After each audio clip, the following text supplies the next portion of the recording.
సుముఖశ్చైకదంతశ్చ కపిలో గజకర్ణకः లంబోదరశ్చ వికటో విఘ్నరాజో గణాధిపः ధూమకేతుర్గణాధ్యక్షः బాలచంద్రో గజాననः వక్రతుండస్వల్పకర్ణో హేరంబస్కందపూర్వజः.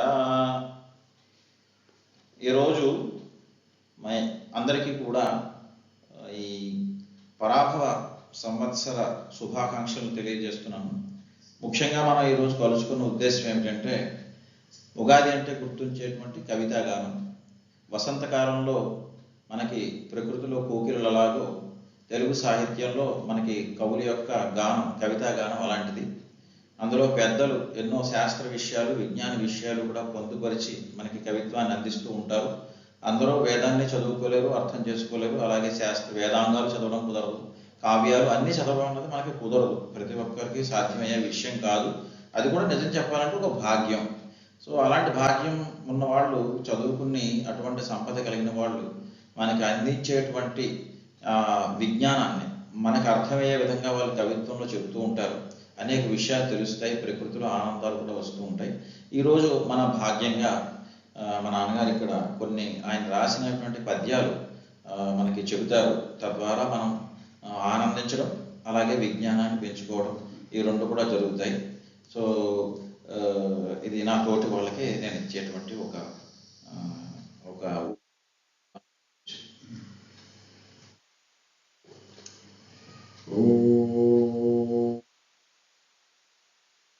శ్రీ మహాగణాధిపతయే నమః. సానందం నందిహస్తాహతమురజరవాహూత కౌమారబర్హిత్రాసాన్ నాసాగ్రరంధ్రం విశదివనిగతౌ భోగసంకోచవా గండోడ్డేనాళిమాలాముఖరితకగుపస్తాండవే శూలపాణే వైనాయక్యశ్చిరంబో వదన విజితయః ఆంతుభీత్కారవచ్యః.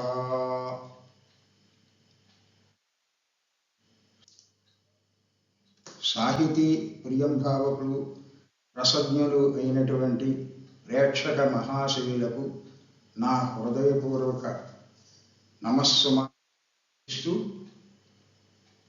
పరాభవ నూతన సంవత్సర శుభాకాంక్షలను తెలియజేస్తూ,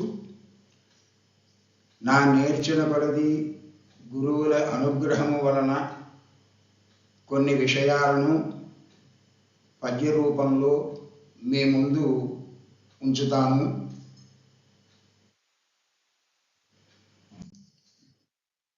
చెప్పండి. సో ఇది మొదటి పద్యం. నాన్నగారు చెప్తారు. ముందుగా ఇది మొత్తం 5 పద్యాలు ఉన్నాయి ఇందులో. ఇది మొదటి పద్యం, నాన్నగారు చదవని పద్యం. పశుపతియే కాలం పరాభవకు సుస్వాగతం. పరాభవకు స్వాగతం. శ్రీకరమై సిరి సంపదకాకరమై ఆంధ్ర రాష్ట్ర సస్యములెల్లన్ మేకొని వర్ష పరాభవ రాకేందుని భాస్యవగుచు రమ్మా పండన్.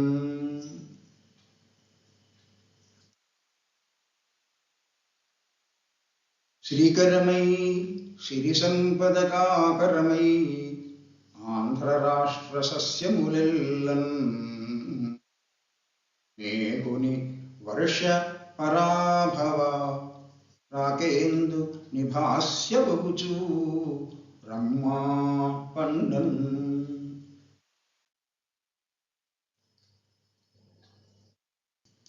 ఇప్పుడు ఈ పద్యానికి మనకి చక్కని భావాన్ని అందిస్తారు. చెప్పండి నాన్నగారు. శ్రీకరమై సిరి సంపదకాకరమై, సిరి సంపదకాకరమై రాష్ట్ర సస్యములెల్లన్ మేకొని వర్ష పరాభవ రాకేందు నిభాస్యవగుచు రమ్మా పండన్.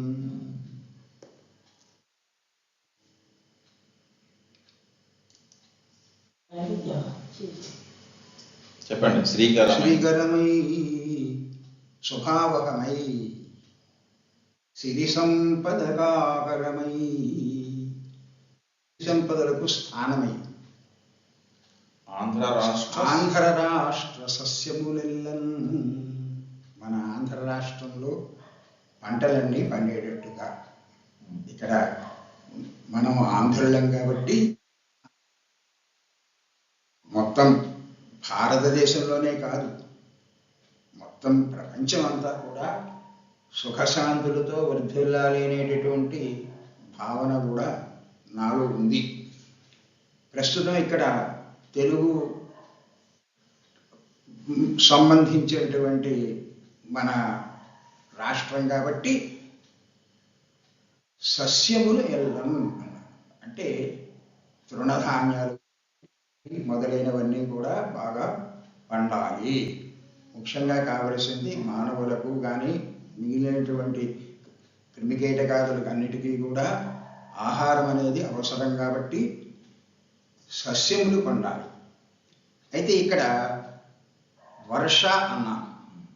ఇక్కడ వర్షము అంటే సంవత్సరము అనే అర్థం ఉంది, వాన అనే అర్థం ఉంది. అకాల వర్షాలు కురిస్తున్న, అత్యధికమైన వర్షాలు పడ్డా కొంచెం పంటలకు నష్టం. కాబట్టి ఇక్కడ వర్ష అంటే సంవత్సరము అనే అర్థం ఉంది, వర్ష అంటే వాన అనే అర్థం ఉంది. కాబట్టి ఓ పరాభవ వర్షమా, నీవు ఆంధ్ర రాష్ట్రంలో చక్కని పంటలు పండేటట్లుగా పండన్ అన్నమాట. నీవు రమ్ము అని పరాభవను ఆహ్వానిస్తున్నా. ఇక్కడ పరాభవ అనటంలో దాని ఆంతర్యం తరువాతి పద్యాల్లో మనం చెప్పుకుందాం. రాకేందు నిభాస్య బగుచు అన్నాను. అంటే ఉన్ననాటి చంద్రుని సోయగంతో ఆ ఆహ్లాదం ఏ విధంగా అయితే ఆహ్లాదం కలిగిస్తున్నాడో ఆ విధంగా నీవు రమ్ము. చాలా బాగుంది. అంటే చంద్రముఖివై రమ్ము. ఇక్కడ కొన్ని నా మనసులో కలిగిన ఇది ఇక్కడ నుంచి తర్వాత నుంచి ఇంకా పద్యం స్క్రీన్ మీద ఉంచుదాం కాబట్టి అందరూ చూడటానికి కూడా బాగుంటుంది. అలాగే. సో నేను ఇప్పుడు మళ్ళీ మొబైల్లో చూసుకోవాల్సి వచ్చింది పద్యం, ఎందుకంటే నాకు పద్యం తొందరగా గుర్తుండదు కాబట్టి. అయితే ఈ పద్యం వింటున్నప్పుడు నాలో కలిగిన కొన్ని భావాలు నేను పంచుకుంటాను. ఒకటి, ఇక్కడ చక్కగా ఈ ఋతువుని సంబోధించారు. ఈ ఋతు సంజ్ఞ జరిగింది. ఎందుకంటే మనకి సంవత్సరం గడిచింది అంటే మనకి ఈ 6 ఋతువులు, ఈ 12 మాసాలు మనకి జరిగాయి. ఇది ఒక చక్రం. మళ్ళీ ఈ ఋతు చక్రం అన్నది ప్రారంభం అవడం అనేది జరిగింది. అలాగే చందమామని కూడా మనకి స్ఫురణకి తీసుకొచ్చారు. చంద్రుడు మనకి చాలా ముఖ్యం ఈ జ్యోతిష్ శాస్త్రంలో. ఆయన రోజుకి 12 డిగ్రీలు మనకి కదలటం, అదే తిథి అంటాం సాపేక్షంగా సూర్యుడితో.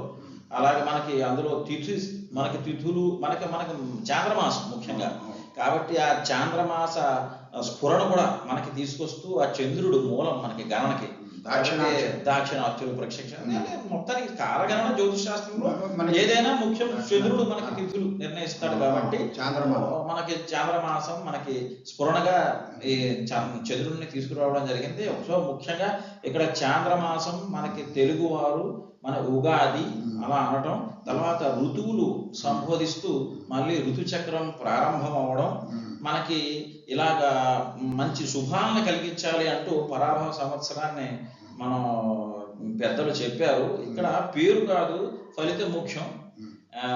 ఎలా ఉన్నా మనకి మంచి ఫలితాలు రావాలి అనే శుభ సూచకంగా ఇది ఒక ఆశీర్వచనంగా మొదటి పద్యాన్ని మనం భావిస్తూ ఇంకా రెండవ పద్యంలోకి వెళ్దాం. సులలిత చంపకంబులును సొంపగుమల్లియ సౌరభాలతో సలలిత పద్యమాలికలు సాధురసాల ఫలాల నిండ సంకలిత వినూత్న గోయిలపు గానమే రాగవిపంచి తేనెతో సకల జగత్తు చైత్రరథ సారథియున్న వసంతునాకయు. ఈ ఋతువునాం కుసుమాకర అని, ఈ ఋతువులో చక్కని చంపకములు అంటే సంపెంగ, మల్లియలు వాటి యొక్క పరిపాలిస్తూ ఉంటాయి. ఇది కౌల పండుగ ఒక విధంగా. అందుకని చక్కని కవి సమ్మేళనాలు జరుగుతూ ఉంటాయి. అందులో గీతములు ఉంటాయి, పద్యాలు ఉంటాయి, చక్కగా విని ఆనందించవచ్చు. తరువాత రసాలు, తీయమామిడి రసాలని కూడా ఉంది, రసాల జాతి కూడా ఉంది. చాలా బాగుంది. ఆ రసాలు ఇప్పుడు వచ్చేటటువంటి సమయం ఇంకా ముందు ముందు. తర్వాత కోయిల నిజంగా విడిగా మనకి ఎప్పుడు వినిపించవు. కోయిల వసంతకాలే సంప్రాప్తే కాక పిక కృష్ణ తేడా తెలుసు. పిక కృష్ణ కాకి కృష్ణ కిం భేద పిక కాకయో అంటాడు. పరభృతం నిజానికి, కానీ పరభృతమైన తరువాత తిరిగి పెద్ద అయిన తర్వాత చక్కని గానం పిక కూజది పంచమహ అని పంచమస్వరం వినిపిస్తుంది. అజావిగంతు గాంధారం షడ్జం మయూరో వదతి గావ వృషభవాషిణ. ఆయా జంతువుల యొక్క అరుపుల నుండి ఈ సప్తస్వరాలు అనేటటువంటివి ఉద్భవించినట్టుగా చెప్పారు. ఇది శాస్త్రీయ సంగీతానికి సంకేతం. ఇది ఈ కోయిల ఆ రాగం, ఆ గానం ఎంతో బాగుంటుంది. మనం మళ్ళీ అంటే అది మళ్ళీ ఉంటుంది. అది ఒక విచిత్రమైనది. చిన్నప్పుడు పిల్లలు చక్కగా అని విని మళ్ళీ కుహూరవం వినపడగానే అది మళ్ళీ కుహు అంటుంది. అది ఒక విచిత్రమైనటువంటి అది చాలా బాగుంది. కోయిలకు గానమే రాగ విపంచి అన్నాను. అదే వీణ, తీగలు లేని వీణ తీయని రాగం ఆలపిస్తూ ఉంటుంది. సకల జగత్తు చైత్రరథ సారథి ఉన్న వసంత రాగం. సమస్త జగము ఈ చైత్రమాసం అనేటటువంటి రథం పైన వసంతుని యొక్క రాక తెలియజేస్తాయి ఇవన్నీ కూడా మనకి. అంటే భావనాంతర వీధిలో మనకి ఒక విధమైనటువంటి ఆనందం కలుగుతుంది, ఒక మార్పు అనేటటువంటిది వస్తుంది. చైతన్యం అసలు కాలపురుషుడే చైతన్యాన్ని కలిగిస్తాడు. కాలయతి ఇది కాల అంటే ప్రేరేపిస్తేది కాలం.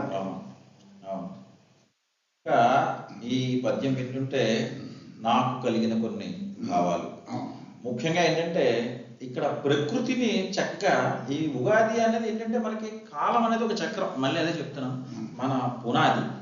మళ్ళీ కాలం అన్నది ప్రారంభం, పునఃప్రారంభం, పునరుజ్జీవనం లాంటిది ప్రకృతికి.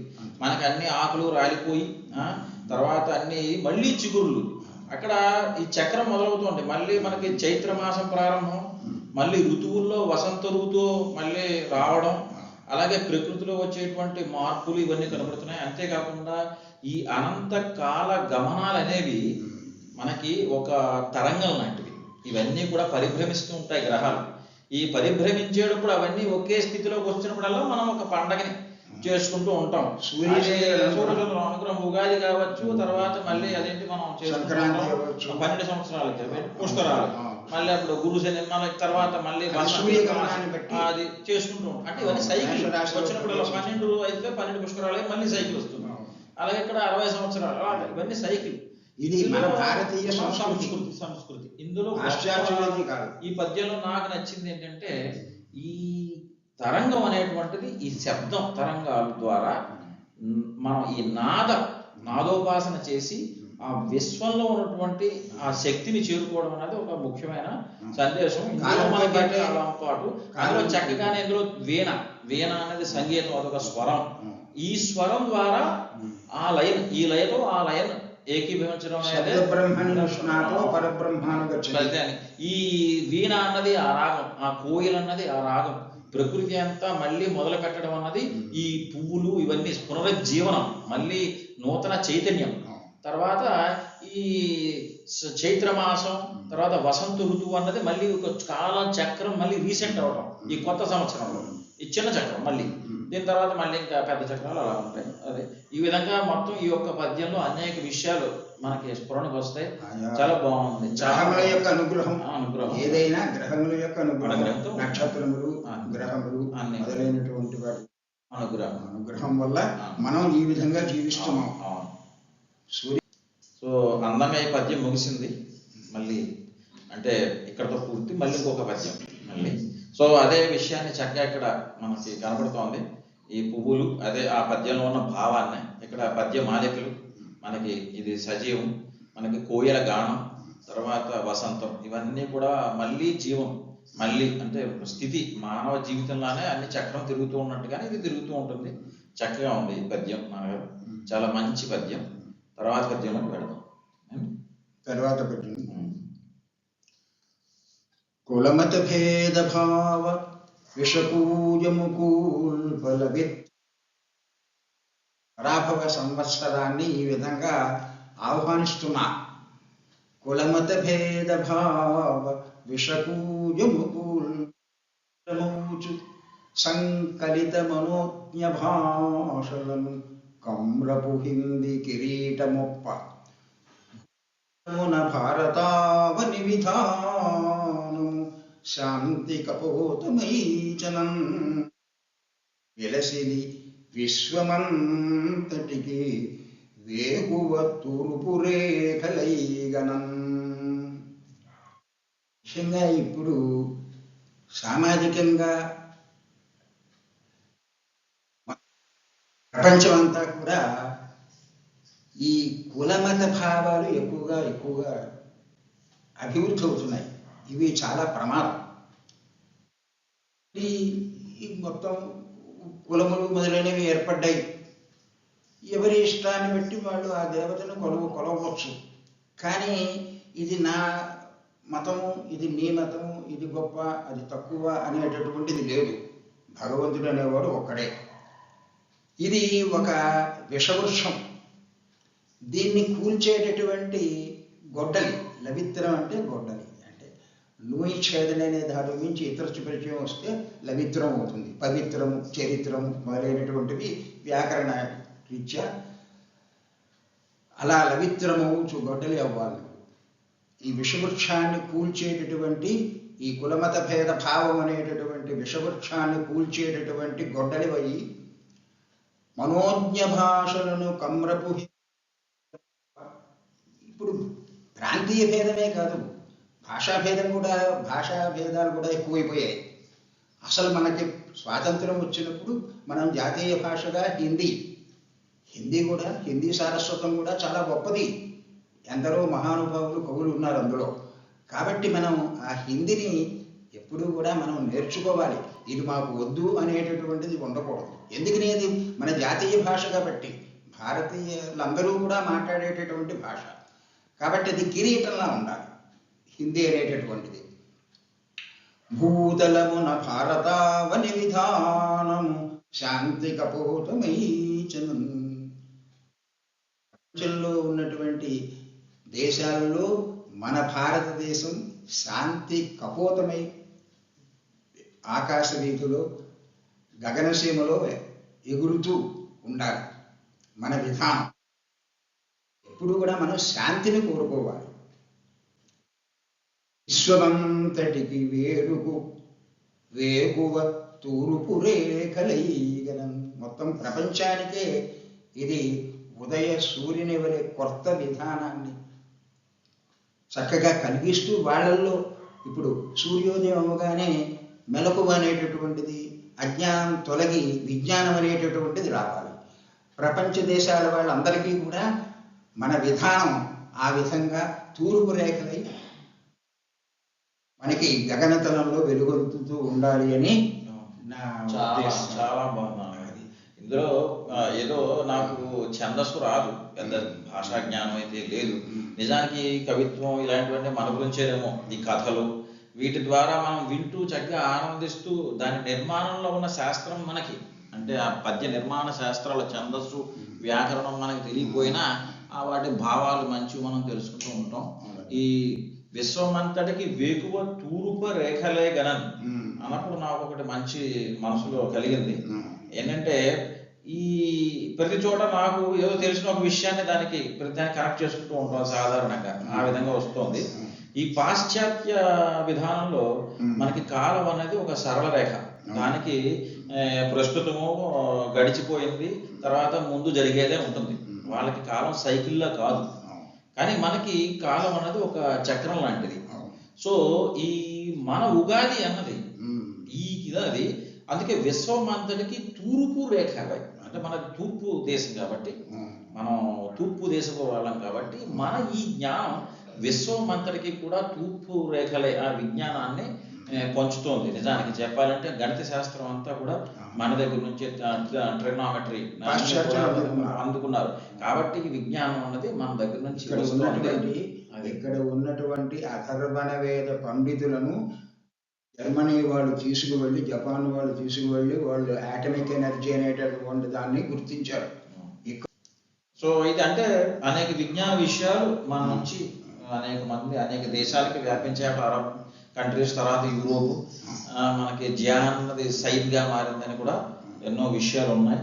చాలా చక్కగా ఈ విశ్వమంతటికి వేకువ తూర్పు రేఖలే గణన అన్నది ఈ భారతదేశం, ఈ తూర్పు దేశం మనది, తూర్పు దిక్కున ఉన్నటువంటి దేశం, ఈ విశ్వానికి అంతటికి ఈ రేఖ, వేకువ రేఖ అన్నది చాలా బాగుంది. ఇందులో కులమత భేదాలు ఉండకుండా మనం సంస్కృతిని అంతటినీ గౌరవించాలన్నది, భాషల గురించి చాలా చక్కగా చెప్పారు. ఒక పద్యంలో ఎన్నో విషయాలు ఉన్నాయి. అయితే ఒక విశేషం, మన భారతదేశ సంస్కృతి చాలా గొప్పదని, ఇక్కడ ఉన్నటువంటి అథర్వణ వేద పండితులను కుటుంబంతో, ఒక పండితుడిని కుటుంబంతో జర్మనీ వాళ్ళు, జపాన్ వాళ్ళు తీసుకెళ్ళి వైజ్ఞానిక రహస్యాలన్నిటినూ వాళ్ళు అథర్వణ వేదాన్ని మొదలైనవి గ్రహించి, అందులో ఉన్న విషయాలను గ్రహించి వాళ్ళు అనేక వైజ్ఞానిక విషయాలను వాళ్ళు వెలుగుచ్చారు.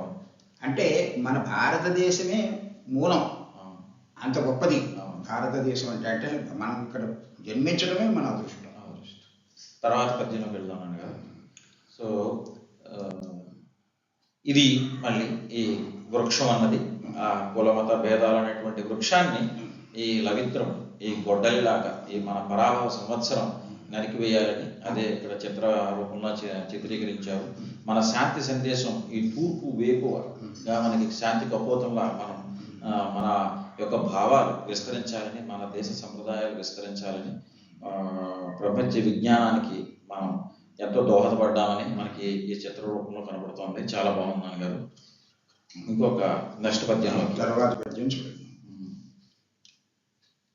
పదవీకాంక్షలు మిన్ను ముట్టె పగదావమ్మై ప్రజారణ్యం ఇకర యుద్ధముల్ ప్రబలే ఆకాశ పాథోధులన్ ఎదలో బుస్సని లేలిహానరవమెన్నం దంష్టలే సాచి ఇంటిని కాటు వేసే బలిమిన్ భాగ్యం.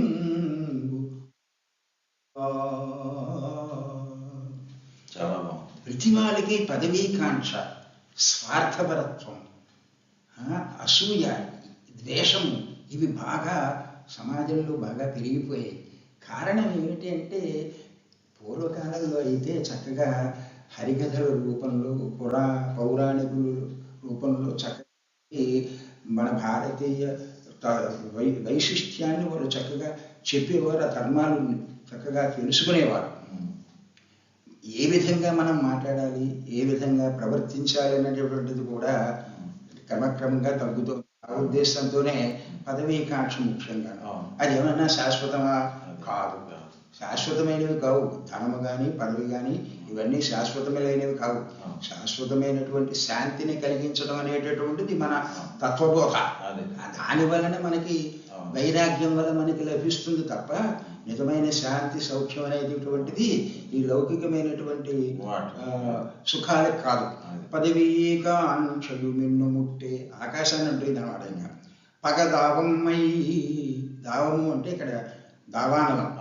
ఆ అరణ్యంలో చెట్టు రాసుకున్నప్పుడు నిప్పు పుడుతుంది, దాంతో మొత్తం అరణ్యం అంతా తగులుతుంది. ఇప్పుడు దీనివల్ల అయింది, పగ వల్ల మొత్తం ప్రజలందరూ కూడా నశిస్తున్నారు. పగ అనేది పెంచుకోవటం మంచిది కాదు. పగ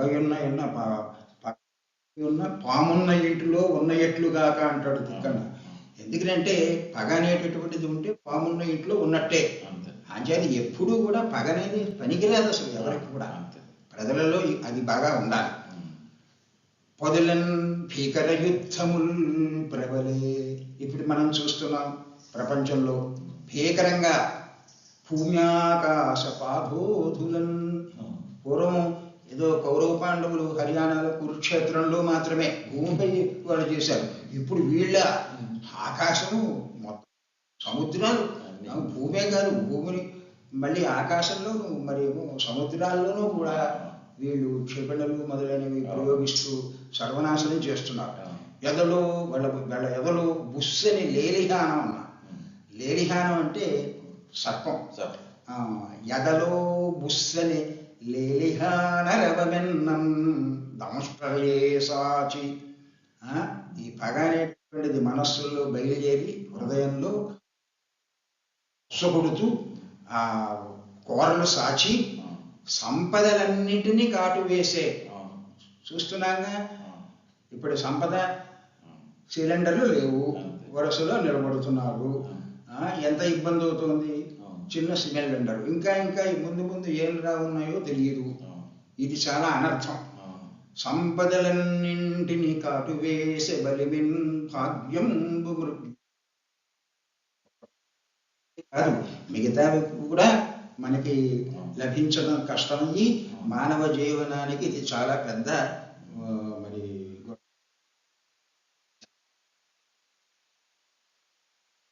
భారతీయ సంస్కృతి అటువంటిది. ఎందుకంటే మన మనస్సు అటువంటిది. శకుంతల పూల మొక్కలకు ఏమిటి అది చిగిర్చి పుష్పిస్తే ఒక ఉత్సవం జరిపేదిట. పూల మొక్కలకు నీళ్లు పోయకుండా ఆమె త్రాగేది కాదుట. మరి ఆనాటి ఆ హృదయం ఎటువంటిది, ఈనాటి వాళ్ళ యొక్క హృదయం ఎటువంటిదో మనం గ్రహించవచ్చు. పాతున్న ప్రథమం వ్యవస్యతి జలం యుష్మాత్ స్వపీతేషు అని ఇంకా చాలా ఉంది. అది మీరు ఇది ఒక మంచి పదం వాడారు, దావమై చెప్పారు కదా. రెండు చెట్లు ఒకదాంట్లో ఒకటి రాసుకుంటే ఆ అగ్ని పుడుతుంది. ఈ చెట్లు సమాజంలో కూడా ఒక అడవిలా పోల్చి ఈ చెట్లు రాసుకోవడంలో పుడుతున్న మామూలు అగ్ని కాకుండా దావాగ్ని అంటంలో మంచి భావన దేశనాయకులు వేశారు. ఇంక ఇందులో అంతా మొత్తం ఈ రోజు మనం చూస్తున్న విషయాలు, ఇందులో పెద్ద చర్చించుకోవడానికంటే ఇందులో మొత్తం అంతా మనం చూస్తున్న విషయాలు సాగుతున్నాయి. తర్వాత ఇదే విషయం ఇక్కడ పదవీకాంక్ష, దావానలు అలా మృగ్యమైపోతుంది సంపదలన్నీ అనేటువంటిది ఇదే చిత్రరూపంలో. ఇదే మనకి ఇదంతా మనకు మాట్లాడుతున్నది. చెప్పండి.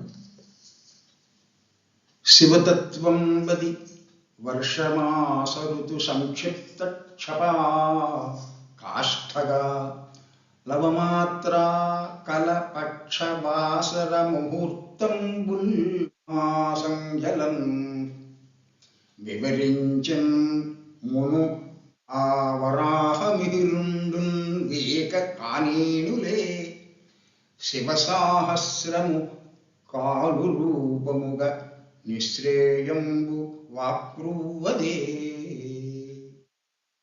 నా ఉద్దేశంలో పరాభవ అంటే అది పరా అంటే అక్కడ అమ్మవారు పరా పశ్యంతి మధ్యమ వైఖరిలో పరా అనేటటువంటిది ఒకటి. పరా అంటే శ్రేష్టమైనటువంటిది స్త్రీలింగ రూపం. అంచేత పరా అలాగే భవ భవంతి అస్మిన్ భూతాన్ని భవంతి అంటే భవ అంటే శివుడు. ఈ శివ శక్తుల యొక్క ఐక్యమే అనే ఉద్దేశం ఇక్కడ. పరాభవ అంటే ఇక్కడ సామాన్యంగా కొందరు అని అనుకోవచ్చు, అంటే వ్యతిరేకంగా భావన, అవమానం అని లేకపోతే అపజయం అని. మనం అలా అనుకోవటం ఎందుకు? ఎప్పుడు కూడా మనం సుఖం కోరుకోవాలి. మనం ఎప్పుడు కూడా మనకి మంగళాదీన మంగళమధ్యాని మంగళాంతాని అని మన పూర్వ రచన చేస్తూ ఉండేవారు. అంతేకాకుండా భద్రం కర్ణేభి శృణయామ దేవా భద్రం పశ్యేమాక్షభిర్యజత్రా అని మనకి ఇంకా చాలా ఉంది. అందుకని ఆ ఉద్దేశంతో నేను చెబుతూ అసలు కాలం అనేటటువంటిది పరమేశ్వర స్వరూపం. కాలోస్మి అన్నాడు భగవంతుడు స్పష్టంగా. అలాగే కాలానికి మరి వసులై ఉంటారు. ఎవరు? బ్రహ్మ, విష్ణుశ్చ, రుద్రశ్చ, శక్రాజ్యవు శక్రాజ్యా ఖలు దేవతా అంటే. అలాగే కాలస్య వసిగా సర్వే కాలోహి దురతిక్రమ అన్నాడు. కాలస్య వసిగా సర్వే, ఆ త్రిమూర్తులే కాదు అందరం. అంటే అర్థం ఏంటి? భగవంతుని యొక్క అనుగ్రహంతో జీవిస్తున్నాం. తేన వినా తృణమపి నచలది. ఏదో ఒక శక్తి మనం నడిపిస్తోంది కాబట్టి దాన్ని ధ్యానిస్తూ నన్ను మంచి మార్గంలో నడిపించము అని మనం ప్రార్థించడమే. వీలైనంత వరకు మన బుద్ధిని సరైన విషయాల్లో ప్రేరేపించు. అదే కదా మనకి ఈ ప్రతిరోజు మనం సంధ్యావందనంలో చెప్పుకునేటటువంటి గాయత్రి మంత్రం అదే కదా. అదే మనల్ని పోషిస్తుంది. అంచేత వాళ్ళు ఏం చేశారంటే, గొప్ప విశేషం ఏంటంటే, మన భారతీయుల్లో ఉన్న గొప్పతనం చూడండి. ఆ రోజుల్లో ఇప్పుడైతే టెక్నాలజీ బాగా డెవలప్ అయ్యాం. మరి ఆ రోజుల్లో వాళ్ళు మరి పైన సూచనలు లేవు, మళ్ళీనేమో దూరదర్శిని అనేది లేదు. అయినా వాళ్ళు ఆకాశంలో ఉండేటటువంటి నక్షత్రాలు వాటిని బట్టి, ఆ నక్షత్రం అంటే తార, తరంతి అనయా ఇది నావిక. నావికులు మహాసముద్రంలో ఏ దిక్కుగా వెళ్ళాలో అప్పట్లో నక్షత్రాన్ని బట్టే వెళ్ళేవారు. ఈ కాలాన్ని చక్కగా విభజించడంలో గొప్ప విశేషం ఇది. ఎటువంటి విధంగా చెప్పారంటే, తామరాకు మీద సూదితో గుచ్చితే ఎంత టైం పడుతుందో దాన్ని కూడా మనకి వాళ్ళు తెలియజేశారు కాష్టగా. అందుకని పైగా ఇది శివసహస్రంలో ఉంది. ఈ శివసహస్రంలో ఉన్నటువంటి విషయాన్ని తీసుకుని కాలస్వరూపుడు ఆయన అని మనకి వ్యాస మహర్షి మహానుభావుడు వ్యాసుడు చెప్పినటువంటిది ఇది. ఏది? శివసహస్రంలో ఉన్నటువంటి శ్లోకాన్ని దాన్ని చక్కగా దాని విషయంలో నేను తెలియజేస్తున్నాను అన్నమాట.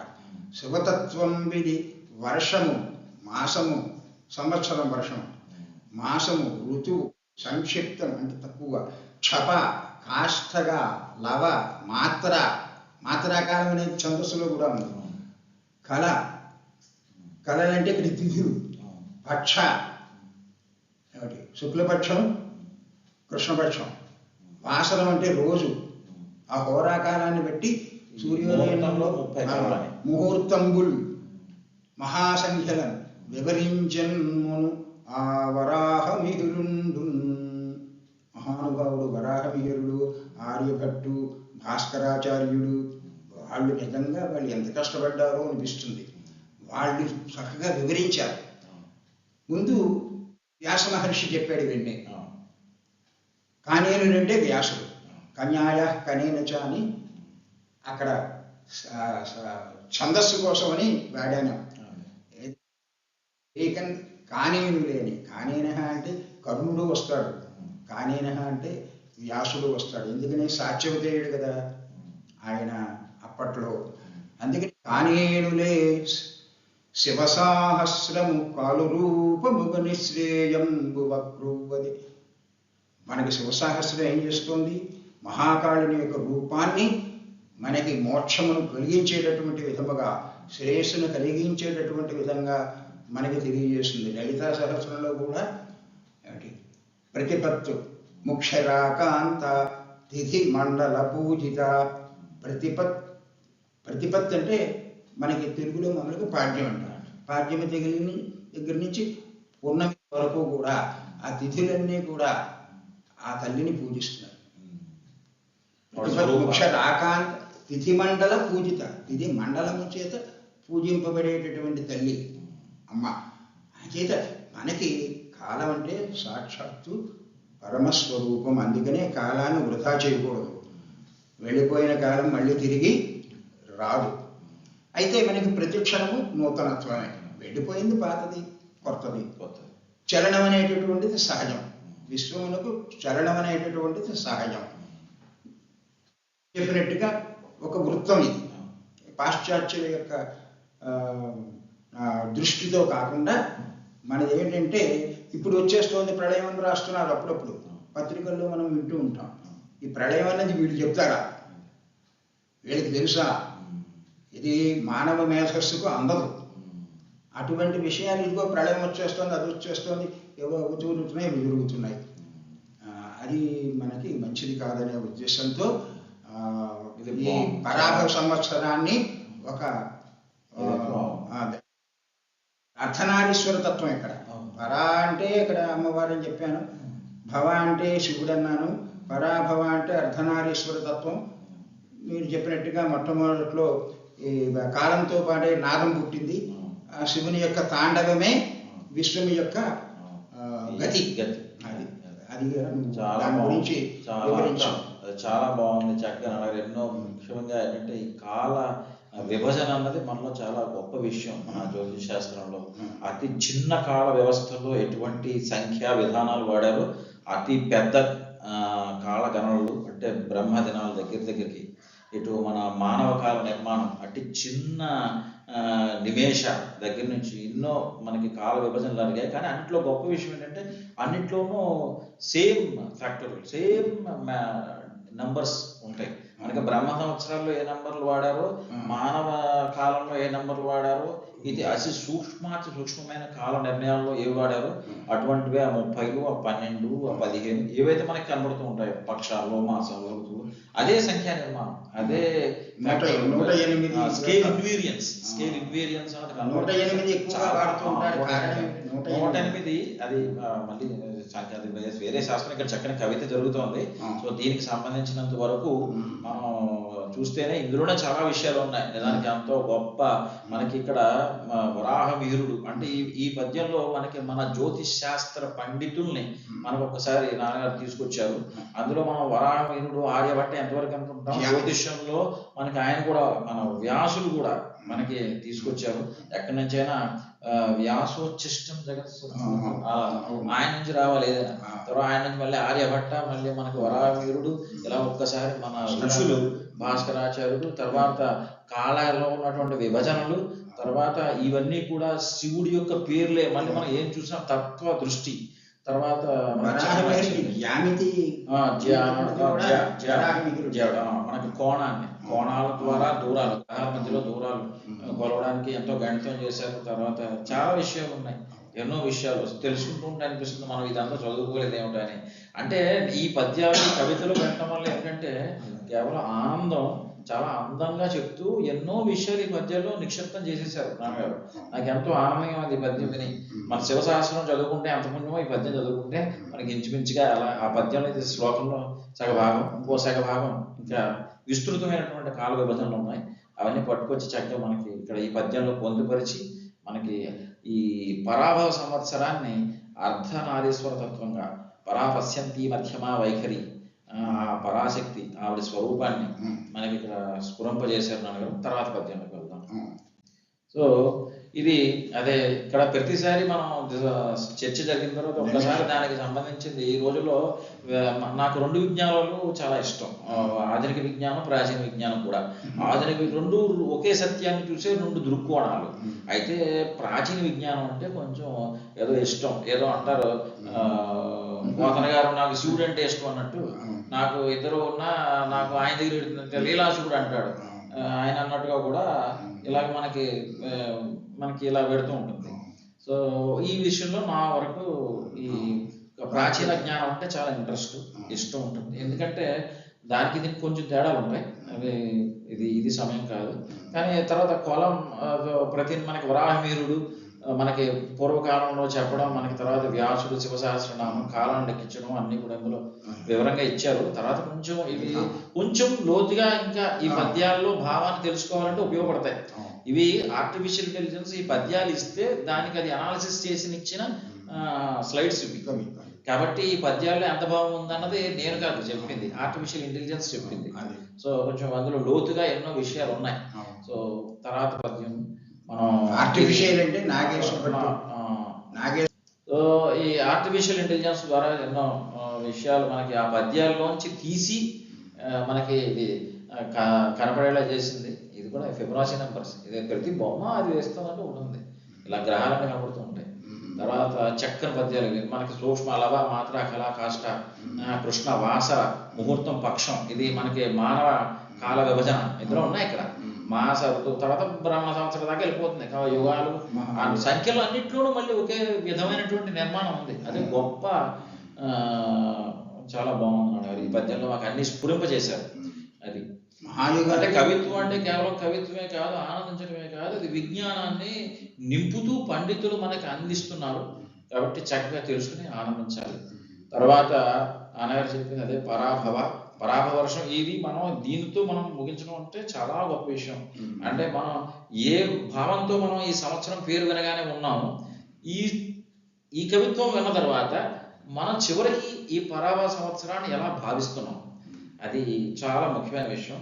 సో పేరు ఎలా ఉన్నా మన ఆశయం, మన భావన అది ఫలితాన్ని నిర్ణయిస్తుంది. కాబట్టి శివశక్తి స్వరూపమైనటువంటి సంవత్సరంగా దీన్ని మనం భావిద్దాం. మనకి మంచి అందరికీ జరగాలి.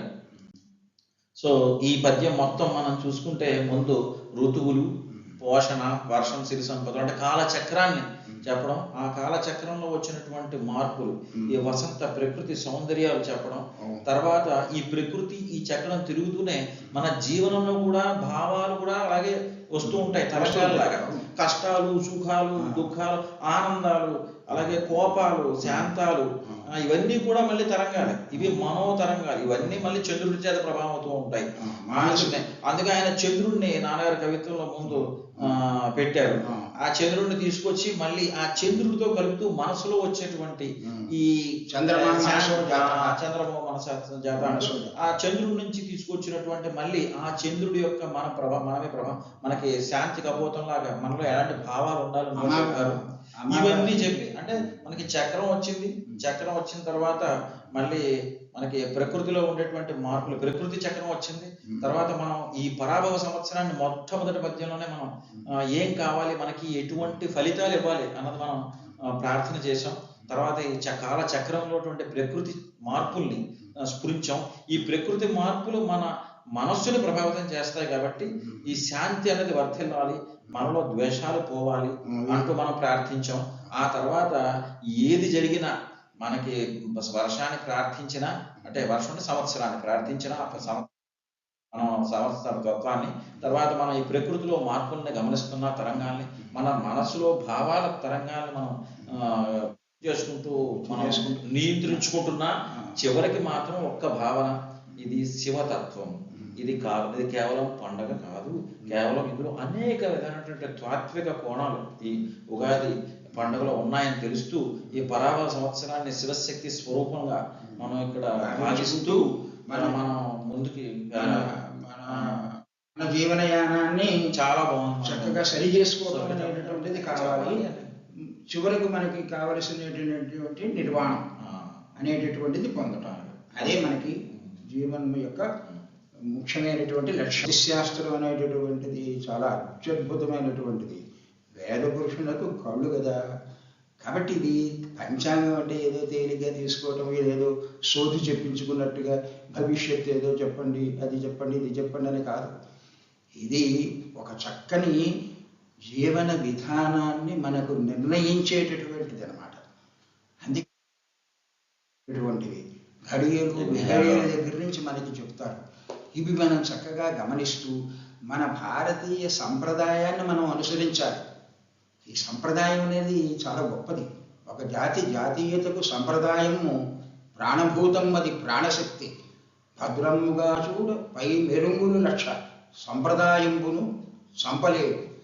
సంప్రదాయేతర చటులధి సంభూత విప్లవాననములు వేవకుండా అంటాడు విశ్వనాథ బాబు.